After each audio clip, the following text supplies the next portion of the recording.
2019년 새해 첫 주일, 여러분 가정 위에, 여러분의 삶의 자리 위에, 여러분 사업장과 가정 위에, 또한 여러분 자녀들 위에 하나님의 영원한 축복이 함께 하실 줄 믿습니다.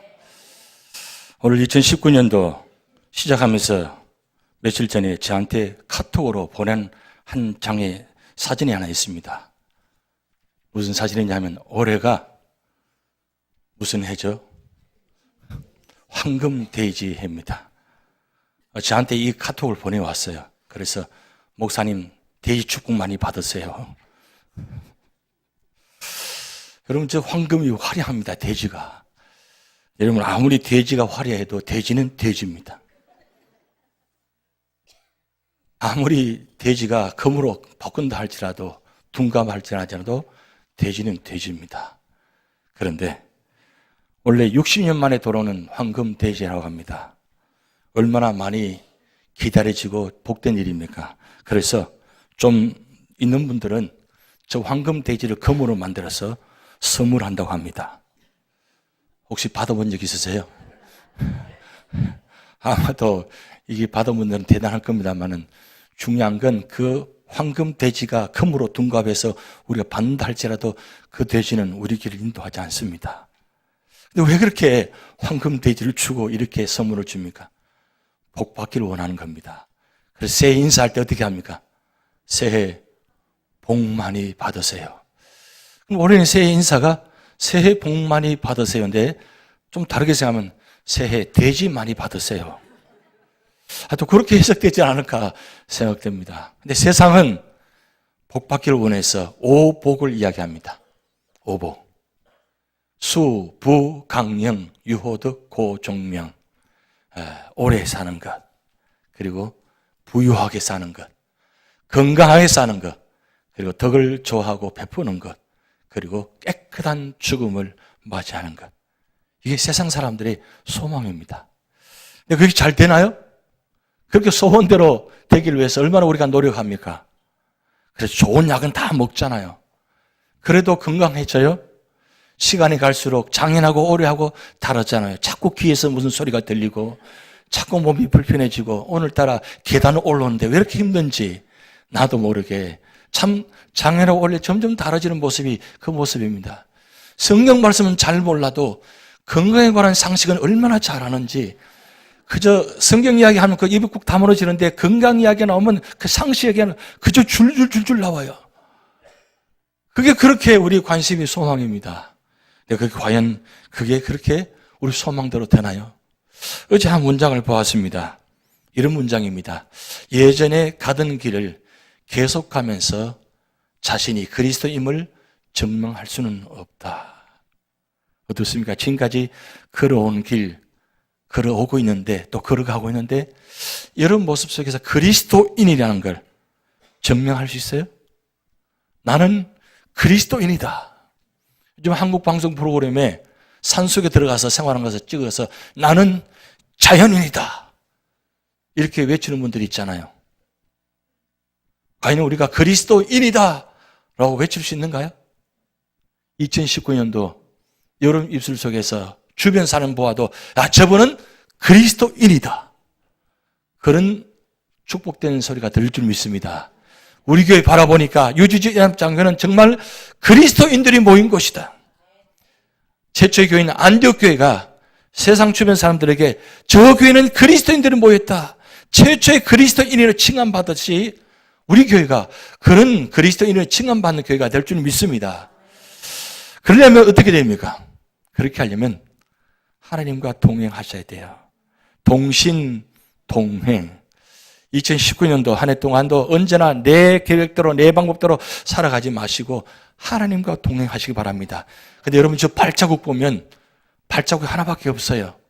그럼 하나님이 어디 계시는 거예요? 임마누엘 하신다고 하셨는데 어디 계실까요? 하나님이 여러분을 업고 가시는 겁니다. 여러분을 안고 가시는 겁니다. 여러분 문제, 여러분 삶의 자리 모든 거 다 안고 저 발자국은 내 발자국이 아니고 주님의 발자국이 될 줄 믿습니다. 주님께서 이 발자국 한 발자국 한 발자국 걸어가셔야 2019년도 승리할 수 있습니다. 구약과 신약에서 중요한 부분이 바로 십계명과 신약은 팔복입니다. 왜 하나님께서는 시작하자 십계명 말씀하시고 예수님께 시작하실 때 팔복을 말씀하셨을까요?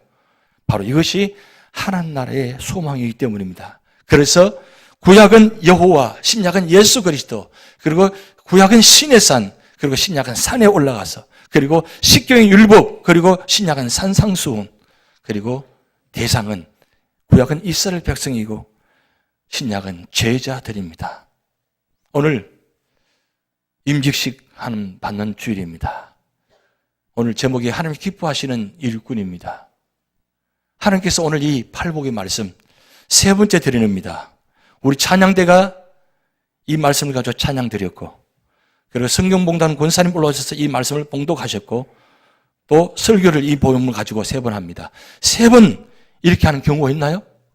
왜 세 번 하게 되는 거예요? 하나님의 말씀은 완전하신 말씀이기 때문입니다. 그리고 오늘 임직 받으신 분들 뿐만 아니라 오늘 이 자리에 모든 계신 분들이 올 한 해 동안에 하나님 영원토록 부르심 받은 그날까지 하나님 기뻐하시는 일꾼들이 되려면 어떻게 해야 되느냐? 바로 이 팔복, 8가지 복이 중요합니다. 우리 교회 홈페이지에 보면 첫 인사의 내용 중에 제가 마지막 부분에 제가 그런 글을 올렸습니다. 제가 이 교회 목사하면서 팔복 목사가 되기를 소원합니다. 팔복 목사. 목회자가 먼저 팔복 목사가 되게 되겠죠. 팔복 목회자가 되지 못하면 어떻게 교회가 팔복의 축복받을 수 있겠습니까? 그래서 저는 이 팔복 목회자가 되기 위해서 부단히 기도하고 노력하고 준비하고 최선을 다하고 있습니다. 근데 저뿐만 아니라 오늘 임직 받으신 분들 마찬가지 우리 모든 성도님들이 팔복 성도가 되셔가지고 정말 하나님께서 기뻐하시는 축복받는 성도가 되시기 바랍니다.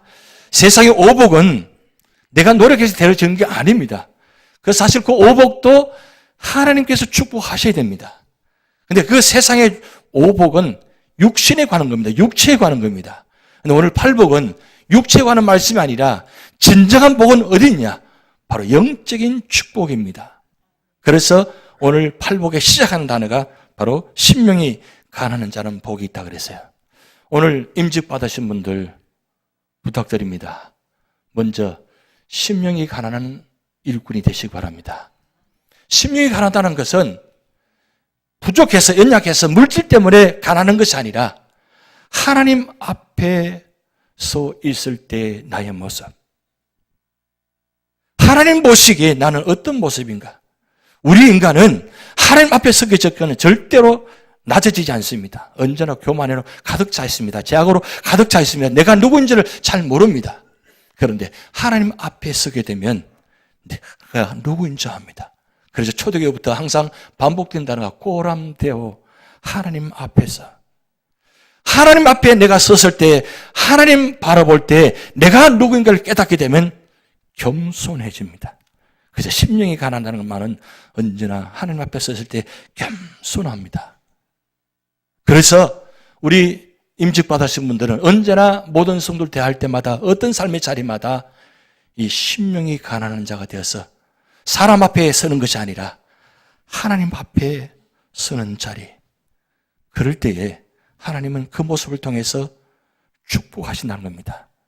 두 번째 말씀입니다. 애통하는 자는 복이 있나니. 이 애통은 제가 지은 말입니다. 애통을 다른 말로 절통이라고 저는 생각합니다. 하나님 앞에 서게 되면 내가 누구인지를 알게 되고 내 모습을 들여다보니까 정말 누구에게도 이야기할 수 없는 그런 참 추악한 죄의 모습들이 가득 차 있는 모습 보면서 내가 절규합니다. 하나님, 내가 이것밖에 안 되나요? 내가 이런 모습밖에 없나요? 그러면서 애통해하는 모습입니다. 이 애통할 때에 그 애통을 통해서 무슨 축복이 있냐? 위로를 주십니다. 세상에 나를 위로 주지 않지만 하나님 앞에서 내 죄를 회개하고 하나님께 엎드리면 하나님께서 우리에게 위로를 주십니다. 그럼 그 위로를 받게 되면 우리가 어떤 자리에 나가느냐? 우리 삶의 자리가 온유해집니다. 온유한 자는 복이 있다고 했습니다. 여러분, 온유한다는 말은 힘을 조절한다는 뜻입니다. 이 헬라로 프라미스 그럽니다. 프라미스, 힘을 조절한다. 힘은 있는데 힘을 사용하지 않아요. 내가 다 알고 있는데 다 아는 척 하지 않습니다. 우리가 때로는 직분 감당하다 보면 이 세상 경험 가지고 직분 감당하려고 합니다. 그래서 하나님 생각보다는 내 생각이 우선서 앞설 수 있습니다. 그런데 온유한 자는 언제나 힘을 조절합니다. 하나님보다 앞서지 않겠습니다. 이게 바로 그리스도의 직분자의 사명입니다. 모습입니다. 절대로 하나님보다 앞서지 않습니다. 교회보다 앞서지 않습니다. 말씀보다 앞서지 않습니다. 기도보다 먼저 앞서지 않습니다. 언제나 힘을 조절하면서 믿음의 자리를 지킬 때, 그런데 그 온유하는 가운데서 어떤 마음이 드느냐면 의에 줄이고 목마른 자가 됩니다.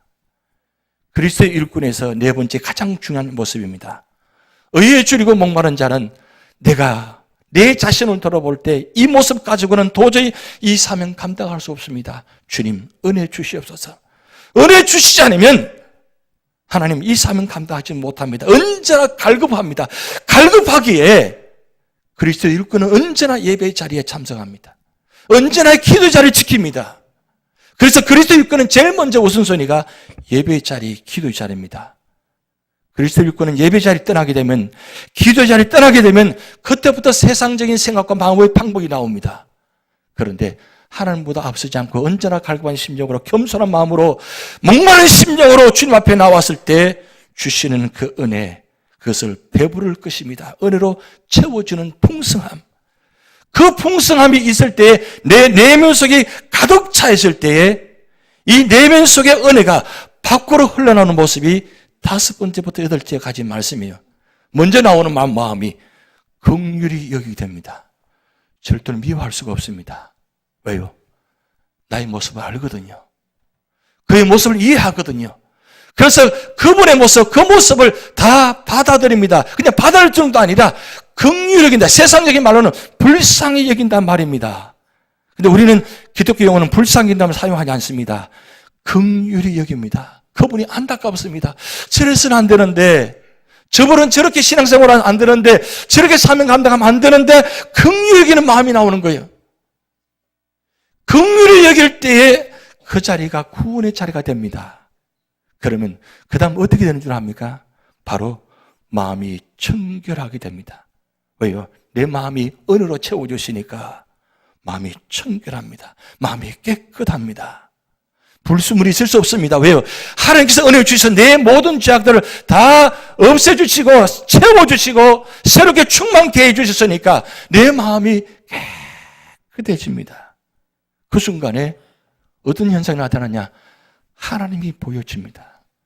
스데반이 마지막 돌에 맞으면서도 그 순간 끝까지 믿음의 자리를 지키니까 하나님께서 그 천상의 문을 여시고 하나님과 주님을 보여 모습을 보여주셨습니다. 특별히 주님께서 일어서셔서 스데반을 환영해 주는 모습을 보여주셨습니다.